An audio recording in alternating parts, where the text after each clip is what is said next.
kan ada niat satu kali dalam satu bulan. Kalau kada salah Imam Syafi'i kayak dianjurkan berniat seperti itu, ihtirazan, bapik lah bahasanya.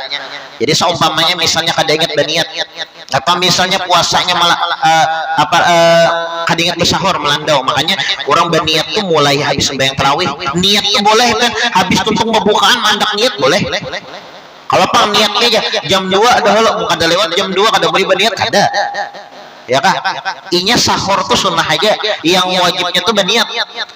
Pian hendak kada bersahuran kada masalah, kada merusak kada merusak puasa kada.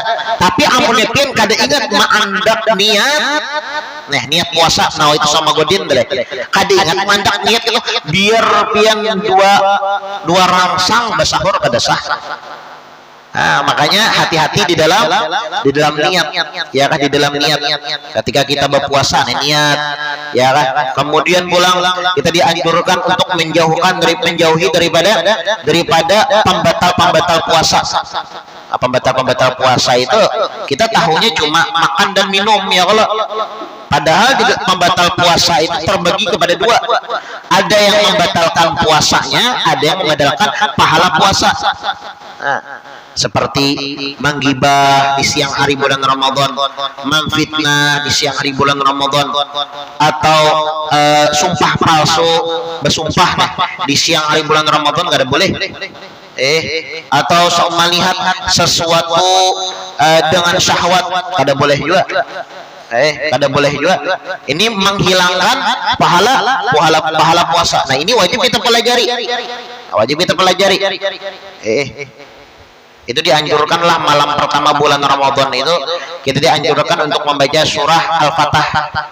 Inna fatahna laka fatham mubina liyaghfira lakallahu ma taqaddama min dhanbika wa ma ta'akhkhar wa yutimma ni'matahu 'alaika wa yahdiyaka siratan mustaqima.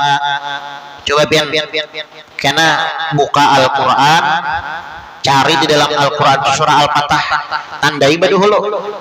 Jadi malam pertama bulan Ramadan tinggal membaca aja lagi. Tuntung tarawih nah buka. Ini malam pertama aja membacanya. Yang dianjurkan ya. Tapi misalnya hendak belum tiap malam guru membaca ada masalah.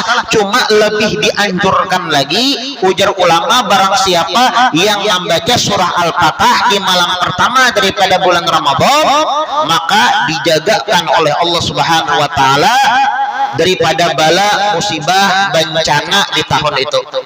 Nah, jadi baca surah Al-Fatah bagus pian membaca itu di dalam sholat, ya sholat usalli sunat mutlak rakaataini lillahi ta'ala Allahu akbar, baca Al-Fatihah. Tuntung membaca Al-Fatihah hanya pian baca surah Al-Fatah. Bismillahirrahmanirrahim. Inna fatahna laka fatham mubina. Kada hafal deing kutai. Atau misalnya yang halus itu kan ada di buku-buku yang Majmu' Syarif lah, ada tuh surah Al-Fatah, ada juga surah Al-Fatah tuh. Karena ada di sini. Karena ambil pulang ada pulang di sini. Bila tuh Al-Fatihah, ambil, buka. Cuma tandai dahulu. Sekira kada bolak-balik. Nah, karena halang mencari tuntung baca Al-Fatihah mencari halamannya, halaman berapa surah Al-Fatah aja. Nah, ini orangnya bolak-balik ini berapa kali bergerak ada boleh. Ya kan? Makanya tandai dahulu. Nah, tandai surah Al-Fatah halaman sekian. Tandai lipat letak dalam kantong. Jadi pas tuntung membaca Al-Fatihah ambil, ya kan? Nah, sekali bergerak berdiam, nya bergerak yang kada boleh di dalam salat itu bergerak yang berturut-turut. Nah, misalnya di sini surah mandak di sini misalnya surah buku Majmu' Syarif pian andak di sini. Nah, pian ambil bergerak pian buka mencari halaman racak gerakannya lebih pada 3 kali ini ngarannya betul. Tapi misalnya pian ambil, ya kah bertahan. Pian anak itu pulang bertahan, buka, bertahan pulang. Nah, ini ngarannya hitungannya sekali aja. Asal bertahan itu gerak hitung sekali aja. Baca lagi. Rakaat pertama semuanya separuh, rakaat kedua separuhnya habis. Tuntung maju surah Al-Fatah. Kada bisa misalnya di dalam sholat ngalih, biar aja di dalam di luar sholat. Kada bisa ngalih guru aja. Cerewet dalam sholat sembahyang mau alih. ulun enggak mata kada tapi melihat di luar sembahyang tontong misalnya kada dalam sembahyang ya langsung aja buka majmu' syaritnya malam pertama daripada bulan Ramadan baca surah Al-Fatah inna fatahna laka fatham mubina liyaghfira lakallahu ma taqaddama min dhanbika wa ma ta'akhkhar wa yutimma ni'matahu 'alaika wa yahdika siratan mustaqima sampai habis. Ya kan? Itu orang yang membaca surah Al-Fatah di malam pertama daripada bulan Ramadan, maka Allah Subhanahu wa taala jagakan orang tersebut daripada bala, musibah, apapun yang tidak baik yang menimpainya di tahun itu dijagakan oleh Allah Subhanahu wa taala. Nah jadi kita harus mempelajari ilmu syariat tadilah. Dianjurkan kalau kita hendak selamat di akhirat, dianjurkan kita itu mempelajari ilmu syariat. Ilmu syariat nang kayak apa cara berwudu yang bujur, salat yang bujur, puasa yang bujur nang kayak apa, rukun-rukun puasa ada berapa, pembatal-pembatal puasa ada berapa, yang bagus dilakukan bagi orang yang puasa apa aja harus kita pelajari. Itu mun hendak selamat di akhirat ya Allah. Tapi yang mun kita kada mempelajari itu awam selamat. Bah sembahyang kada tahu. Sembahyang tuh umpatan orang aja. Bilanya baca Fatihah baca juga Fatihahnya bacaannya bilang hancur. Ya kan? Bilanya puasa umpat juga orang puasaan padahal umpat puasa aja. Tapi pembatal-pembatal puasanya kada dijaganya. Nah nenek ngarannya ya kada mempelajari ilmu syariat kada selamat di akhirat. Nah makanya syarat yang keempat supaya kita itu selamat di akhirat mempelajari ilmu syariat untuk dapat menunaikan segala perintah Allah dan juga mempelajari ilmu akhirat.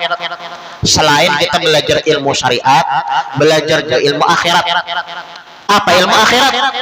Ilmu akhirat itu ilmu akhlak. Itu ilmu akhirat, ilmu akhlak nang kayak apa kita itu berakhlak melawan Allah.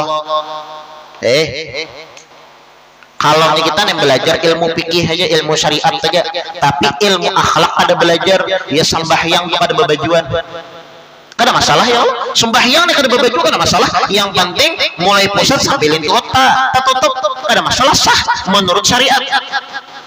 Apalagi kada buku piah aja kada berbaju aja kita sembahyang sah kan. Aurat yang wajib ditutup di dalam sholat itu kan bagi laki-laki bang leh, kalau bagi perempuan lain pulang. Aurat yang wajib ditutup bagi laki-laki di dalam sholat itu mulai pusat sampai lintuhut. Jadi pian misalnya sembahyang tak kayak tapih aja mulai pusat sampai lintuhut tak tutup sembahyang pian Allahu Akbar jadi imam di sini sah, cuma kada badab. Kada beradab.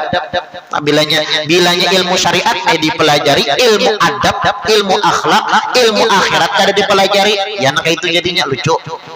Ya kalau lucu jadinya. Makanya puasa tuh ya Allah lah. Puasa. Kalau kita membahas tentang ilmu syariat saja, puasa itu ya cukup menahan lapar dan haus mulai sebelum imsak sampai maghrib, biar kada bersahur, biar kada berbuka ada masalah, biar kada bertarawihan. Namun kita belajar ilmu syariat saja, karena kan berbuka, bersahur, bertarawihan, bertadarusan itu hukumnya sunnah aja. Tapi kalau menurut fikih ngarannya puasa itu menahan lapar dan haus mulai imsak saja, sebelum subuh sampai tinggalan matahari sampai maghrib cukup ya kan.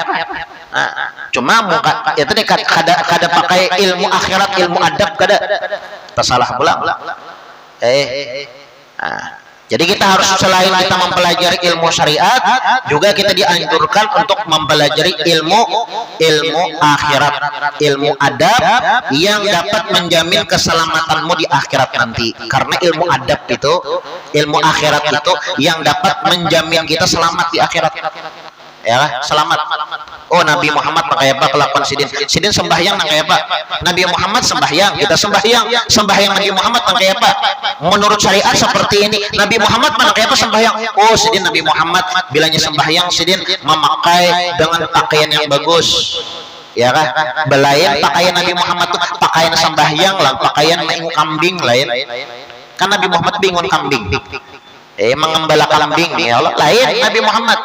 Pakaian Nabi Muhammad itu berdagang ke negeri Syam lawan pakaian sagan sembahyang ke masjid lain. Ini ilmu akhirat caranya selamat kita. Nah, kalau ini kita belajar ilmu syariat saja, tapi ilmu akhirat, ilmu adab, ilmu akhlak ketika kita kadang mengaji, nah, ya kan? Ini bisa kada selamat. Nah, kada selamat. Nah, makanya dianjurkan juga supaya kita selamat mempelajari ilmu akhirat yang dapat menjamin keselamatanmu di akhirat nanti. Kemudian nasihat yang ke-14, wasiat Imam Syibli rahimahullahu taala, adalah dihikayatkan bahwa Imam Syibli rahimahullahu taala telah berkhidmat kepada 400 orang guru. Imam Syibli ini kan imam terkenal. Guru sidin itu kan sikong ada. Makanya bagus pian beisian banyak guru. Tapi guru yang bujur bang lah. Guru yang bujur itu yang mengarahkan kita kepada ridhonya Allah. Kalau kita nih baguru, ya kan, kita nih baguru hadir di majelis misalnya, lalu mengakibatkan kita setelah kita belajar atau hadir di majelis tersebut lalu ada bahasa sembahyangan, lalu wani melanggar perintah Allah Subhanahu wa taala, baik baampih gin baguru. Ya kan? Nah, kalau Imam Syibli sidin banyak misi guru, 400 orang guru sidin. Ya kan? Guru sekumpul tapi itu juga. Ya, banyak misian guru, tapi guru sidin bujur sebadatan. Ya kan? Yang istiqomah, ya kan? Yang membaca kitab lurus. Itu biar di Hadramaut ada Qabilah Al-Aidrus. Rancak pin mendengar ya Allah Al-Aidrus, Habib bangsanya Al-Aidrus. Itu biar di Hadramaut itu Habib yang berbangsa Al-Aidrus tuh paling katuju membaca kitab Ihya. Baca kitab Ihya. Jadi pengajian bubuhnya itu Ihya. Tapi di sini ada juga di Guntung Papuyo tuh Habib Ali bin Abdullah Al-Idrus Gambut. Ya Allah yang tua yang aja pakai kursi roda yang janggut putih, rambut sidin putih, janggut sidin putih. Itu sidin membaca kitab Ihya juga. Ya kan? Memang bubuhan Al-Idrus itu identik dengan ketujuh membaca kitab Ihya. Tapi cara bubuhannya itu mengajar itu bedarus saja.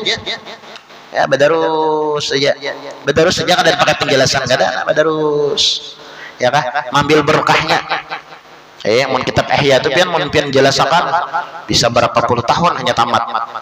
Bah banyak banget jilitannya. Mungkin kita aja berapa tahun sudah napat nih bisa banget kitabnya teh. Berapa? Mulai awal pembukaan majelis lah. Nah 2 tahun setengah tipis mana kitabnya kada hapusnya lagi. Apalagi kitab Ihya sebuting kitabnya itu bisa 10 buting kitab ini sama sajilid aja kali 10 100 buting kitab ini berarti ya kan. Tapi ada dahulu lah waktu ulun memondok lah waktu di Gambut itu ketujuh hadir dulu wadah guru Munawar Kampung Melayu. Sidin tuh baca kitab badarus juga nah. Ya kan, menjelaskan sedikit itu. Jadi orang tuh istiqomah. Kadada ibaratnya kayak baca kitab kayak layau lah bahasanya itu kadada. Ya kan, sebujur isinya tuh ilmu dari mulai Al-Fatihah membuka majelis sampai akhir majelis itu ilmu beratan yang dijelaskan. Ya kan, ilmu beratan. Nah ini ngarannya ulama atau guru yang istiqomah. Nah ini yang dipelajari oleh Imam Syibli. Imam Syibli itu banyak misian guru. Guru sidin itu lebih daripada 400 orang guru. Dan beliau juga berkata, aku telah membaca 4.000 buah hadis. 4.000 buah hadis yang sidin baca. Kemudian sudah lewat. Insyaallah kita lanjutkan. Babilayalah habis bulan Ramadan ya lah. Bulan Ramadan habis hari raya langsung lagi kita pemajlisan ya lah. Ya mudah-mudahan apa yang kita baca ada manfaat dan ada barokahnya, dan mudah-mudahan Allah Subhanahu wa taala memberikan istiqomah kepada kita sekalian, dan mudah-mudahan Allah Subhanahu wa taala memberikan kepada kita husnul khotimah ala hadhihi wa ala ma nawabi salafuna salihun ila hadratin Nabi Muhammadin sallallahu alaihi wasallam. Al-Fatihah. A'udzubillahi minasyaitonir rajim. Bismillahirrahmanirrahim. Alhamdulillahirabbil alamin. Arrahmanir rahim. Maliki yaumiddin. Iyyaka na'budu wa iyyaka nasta'in. Ihdinas siratal mustaqim, siratal ladzina an'amta 'alaihim ghairil maghdubi 'alaihim waladdallin. Amin. Bismillahirrahmanirrahim. Alhamdulillahirabbil alamin. Allahumma shalli wa sallim ala sayyidina Muhammadin wa ala ali sayyidina Muhammad. Allahumma inna nas'aluka fahman nabiyyin wa hifdzal mursalin, ilhamal malaikatil muqarrabin. Allahumma aghnina bil ilmi wa zayyina bil hilmi wa akrimna bit taqwa wa jammilna bil afiyah ya arhamar rahimin ya arhamar rahimin. Sallallahu ala sayyidina Muhammadin wa ala alihi wa sahbihi wasallam. Walhamdulillahi rabbil alamin.